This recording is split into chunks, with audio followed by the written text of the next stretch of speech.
আচ্ছা, কোন পদে রয়েছেন আপনি? আমি ডিএমডিসি, আমি এখন করি ওসি ইলেকশন। আচ্ছা স্যার, আজকে কি বিষয়ে আপনার প্রেস মিট করছেন?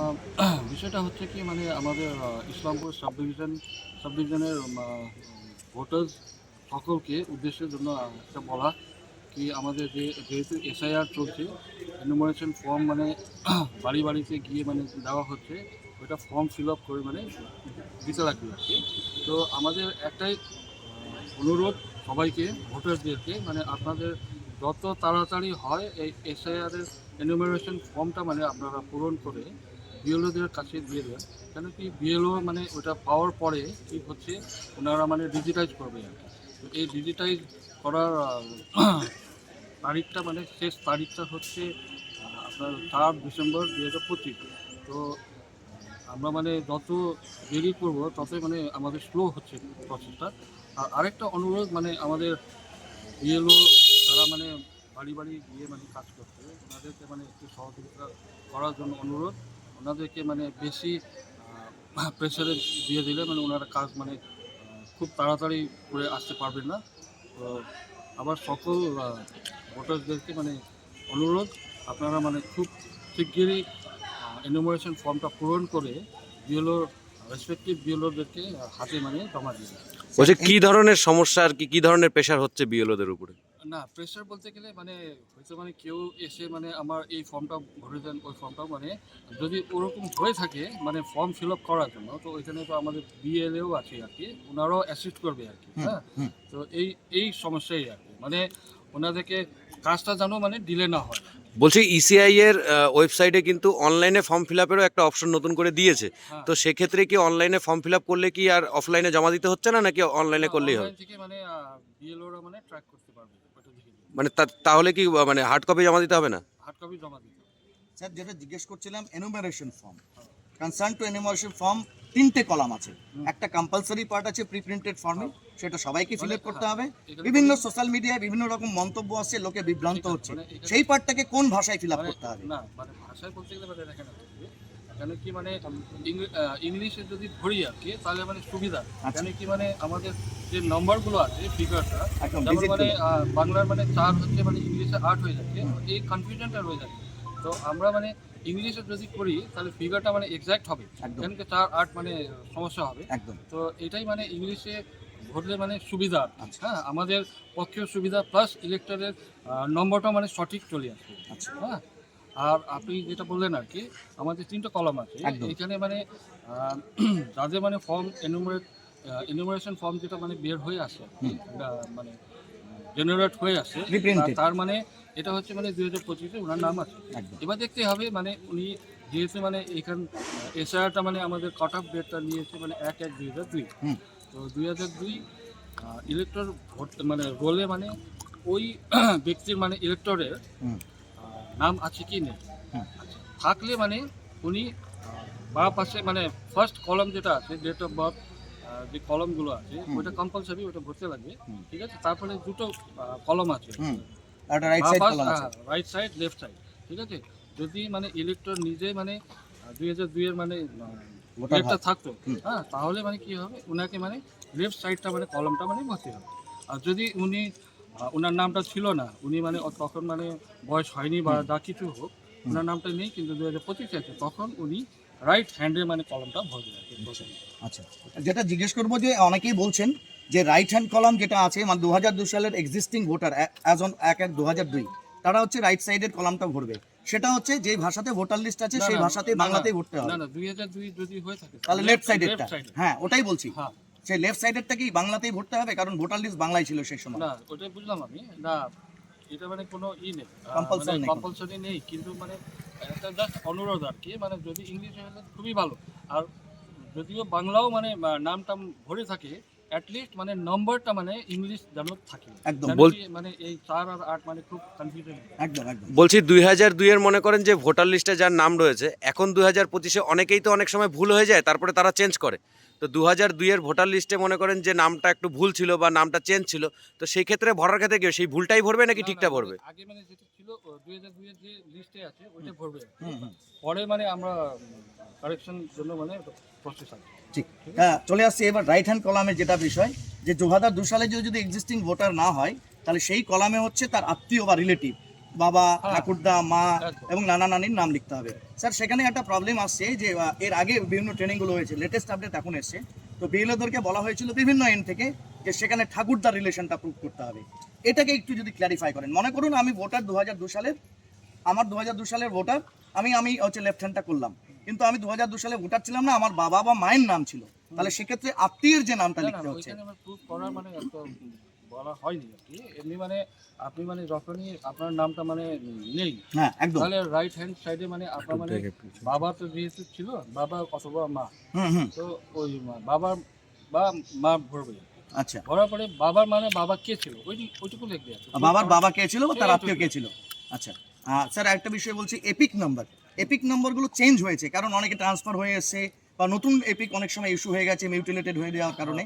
তো 2025-এর যেটা এপিক নাম্বার আছে সেটা তো আছেই, ভোটার লিস্টে মানে প্রি প্রিন্টেড কিছু ভোটার লিস্টে 2002 সালের সেখানে এপিক নাম্বারটা আছে, মানে ওই তো সেটা কি করবে? না ওইটা মানে এখন যে 2025-এ হবে ওইটাই মানে আমরা ঠিক করে নিতে হবে। আর অ্যাজ পার গাইডলাইন্স আমাদের মানে 2002-এর যে এপিকগুলো আছে, হ্যাঁ ওইটা তখন মানে অত ছিল না, যার জন্য এখন মানে অ্যাজ পার গাইডলাইন্স মানে 2025-এ মানে আচ্ছা, বলছি এমন কি কোনো সম্ভাবনা রয়েছে, মনে করেন যে 2002 সালে যার মনে করেন ভোটার লিস্টে হয়তো দেখা গেল জায়গা চেঞ্জ করেছে, হয়তো এক জায়গা থেকে আরেক জায়গায় সে চলে গেছে, কিন্তু তার 2002-এর লিস্টে নাম নেই, এরকম কি কোনো সম্ভাবনা রয়েছে, মানে থাকতে পারে?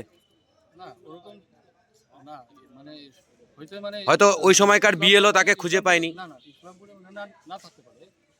ওনাকে মানে ভোটারকে তো অবশ্যই জানতে হবে কি উনি মানে যদি ওনার নামটা নেই তাহলে উনি নিশ্চয়ই মানে কোনো জায়গায় শিফট হয়েছে আর কি।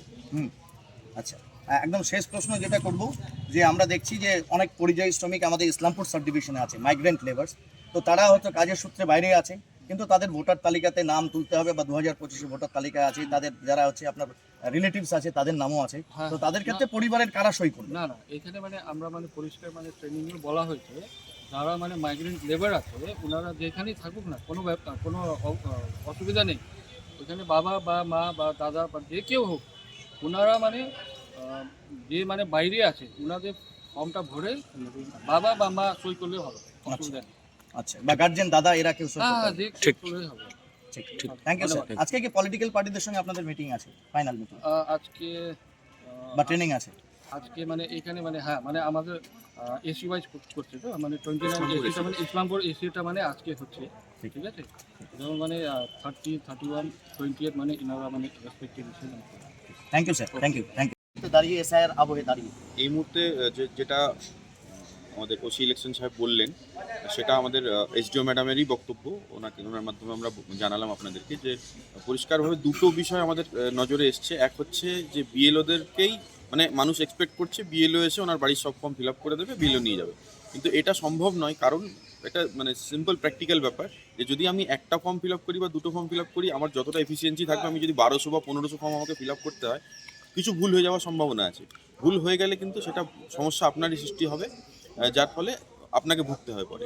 তাই চেষ্টা করুন যতটা সম্ভব, আপনি করলে আপনি একটা করবেন, দুটো করবেন, বা কাউকে দিয়ে করালে সে দুটো ফর্ম ফিল আপ করবে, কিন্তু যদি বিএলওকে প্রেশার দেন সে করতে বাধ্য, তার কাজ এটা, কিন্তু সমস্যা এটাই হবে কি যে 1500 করতে গেলে কিন্তু ভুল হওয়ার সম্ভাবনা আছে এবং ডিলে হবে কাজটা, যেটা বললেন যে কেউ যদি প্রেশারে থাকে তার কাজে ভুল হবে এবং ডিলেও হবে। তো এই জিনিসটা আপনাদের একটু মাথায় রাখতে হবে যে চেষ্টা করবেন আপনারা নিজেরা ফিল আপ করুন, আপনাদের আশেপাশে যারা শিক্ষিত, যদি আপনি বলেন যে আমি অতটা বুঝতে পারছি না, যারা জানেন বিষয়টা তাদের দিয়ে, আশেপাশে অনেক মানুষ পাবেন যারা অনেক দিন ধরে এসআইআর নিয়ে পড়াশোনা করছেন, তারা জানেন এটা, তাদের দিয়ে করুন। অথবা আমরা এখান থেকে বিএলএ যারা ব্লক লেভেল অ্যাসিস্ট্যান্টস অর্থাৎ বিভিন্ন পার্টির যারা রয়েছেন তাদেরকেও এখান থেকে ট্রেনিং প্রোভাইড করা হয়েছে, তাদের প্রশিক্ষণ দেওয়া হয়েছে যথেষ্ট, তারা যথেষ্ট ভালোভাবে জানেন যে কিভাবে কি করতে হবে, তো কোনো অসুবিধা নেই। বিভিন্ন যে রাজনৈতিক দলের ক্যাম্পগুলি করা হয়েছে বিভিন্ন দলের বিভিন্ন জায়গায়, তাদের ক্যাম্পে গিয়ে আপনারা তাদের সাহায্য নিয়ে ফর্ম ফিল আপ করে বিএলও হাতে জমা দিন। শুধু বিএলওকে প্রেশারাইজ করবেন না সবসময় যে আপনি আপনাকেই ফিল আপ করতে হবে, সেক্ষেত্রে অসুবিধা। আরেকটা যেটা সমস্যা সেটা হচ্ছে যে হ্যাঁ, ইলেকশন কমিশন বলছেন যে 4 ডিসেম্বর হচ্ছে লাস্ট ডেট ইএফ জমা দেওয়ার জন্য, কিন্তু আপনাদের মাথায় রাখতে হবে ইএফ আপনি জমা দিয়ে দিলেই সেটা ওটা হয়ে গেল না, প্রসেসটা শেষ হলো না।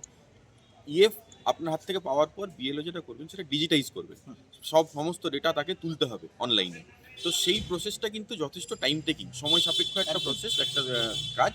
তো সেইটা করতে বিএলওকে সময় দিতে হবে। আপনি যদি ভাবেন যে 4 তারিখ পর্যন্ত সময় আছে, আমি 4 তারিখে গিয়েই জমা দেবো বা 3 তারিখ রাত্রে জমা দেবো, সেক্ষেত্রে যদি ওনার হাতে 1000 ফর্ম 3 তারিখ রাত্রেবেলা এসে পড়ে, তো 1000 ফর্ম কখন মানে তুলবেন, ডিজিটাইজ করবেন? তো তাই আপনি চেষ্টা করুন আপনার ফর্মটা যত তাড়াতাড়ি সম্ভব আপনি দিয়ে শেষ করুন। তাতে কি হবে, যদি কোনো সমস্যাও হয় সেটা সমাধানের জন্য আপনার হাতে সময় থাকবে। একদম শেষ সময় করতে গেলে কিন্তু আপনার সমস্যা সমাধানের কোনো সময় আপনি পাবেন না। একদম। আর আরেকটা জিনিস যেটা ফর্ম ফিল আপের বিষয়টা কথা হচ্ছিল, সেটা হচ্ছে যে যখন উপরের যে এটা কম্পালসারি কলাম, সেটা তো সবাইকে ফিল আপ করতে হবে।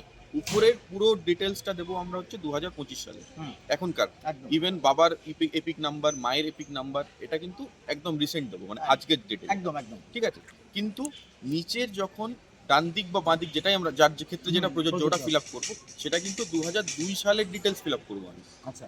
2002 সালের ডিটেলস, মানে এপিক নাম্বার কিন্তু 2002 থেকে এখন অনেকেরই চেঞ্জ হয়েছে, বেশিরভাগই যাদের তখন নাম ছিল। কারণ কি, তখন আমরা WB সিরিজের নাম্বার দেওয়া হয়। হ্যাঁ। ঠিক আছে, এখন কিন্তু ওটা 10 ডিজিট, যেটা এবিসি সিরিজ বলে ওটাকে, তিনটে প্রথমে অক্ষর তারপরে সংখ্যা। তো সেই সিরিজের নাম্বার কিন্তু এখন দেওয়া হয়। তো বেশিরভাগেরই নাম্বার কিন্তু এপিক নাম্বার 2002 থেকে এখন বদলে গেছে। সুতরাং আপনি যখন নিচের কলাম ফিল আপ করবেন, সেটা আপনার, যদি আপনি নিজে 2002 ভোটার ছিলেন তাহলে বাঁ দিকটা ফিল আপ করবেন। যদি আপনি ভোটার ছিলেন না কিন্তু আপনার মা বাবা বা ঠাকুরদা ঠাকুমা বা নানা নানি ভোটার ছিলেন, মাতামহ মাতামহি, তারা ডান দিকটা ফিল আপ করবেন। সেক্ষেত্রে কিন্তু আপনাকে যেটা করতে হবে সেটা হচ্ছে যে নিচে ডান দিক বাঁ দিক যেটাই ফিল আপ করুন, সেটা কিন্তু ওই 2002 সালের ভোটার লিস্ট অনুযায়ী যা যা ডিটেলস সেটা ফিল আপ করবেন। আর আরেকটা, এপিক নাম্বারটা কি হবে? 2002 সালের ওখানে সব কিছু ডিটেলস 2002 সালের একদম, details, একদম। উপরে যেটা লিখবেন, যেটা কম্পালসারি কলাম, প্রথম কলাম যেটা উপরে লিখতে হবে, সেখানে যা ডিটেলস 2025-এ, নিচে ডান দিক বা বাঁ দিক যা ডিটেলস 2002-এর, এটা কিন্তু একদম মাথায় রাখতে হবে।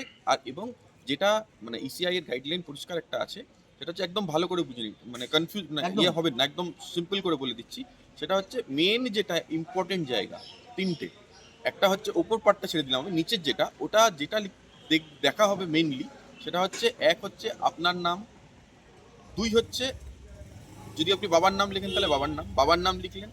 এরপর রিলেটিভ কি লিখবো, রিলেশন কি, ওগুলো ডাজন্ট ম্যাটার, ওগুলো কোনো ব্যাপার না। মেন হচ্ছে বাবার নাম, বাবার EPIC number, part number, serial number আর বিধানসভা নাম্বার। এই তিনটে হচ্ছে ইম্পর্টেন্ট জিনিস। এরপরে বাকি যদি মানে ধরুন আপনি ঠাকুরদা লিখলেন বা বাবা লিখলেন, ডাজন্ট ম্যাটার। ঠিক আছে, সেটুকু শুধু আপনাকে দেখতে হবে যে বাবা লিখেছেন কিনা, এটুকুই। আচ্ছা, আর শেষ যেটা প্রশ্ন আপনাকে করব সেটা হচ্ছে যে 2002 এই 2002 এর ক্ষেত্রে একটা বিভ্রান্তি বিভিন্ন জায়গায় ছড়িয়েছিল যে সেখানে কম্পালসারিলি ঠাকুরদা লিখতে হবে। এটা একটা মানে না জনসম্মুখে রিলেশনটা ওটা ম্যাটার করে না ওখানে, মানে ইয়ে অনুযায়ী, মানে যেটা নিয়ম Voter সেই list অনুযায়ী অনুযায়ী। হচ্ছে।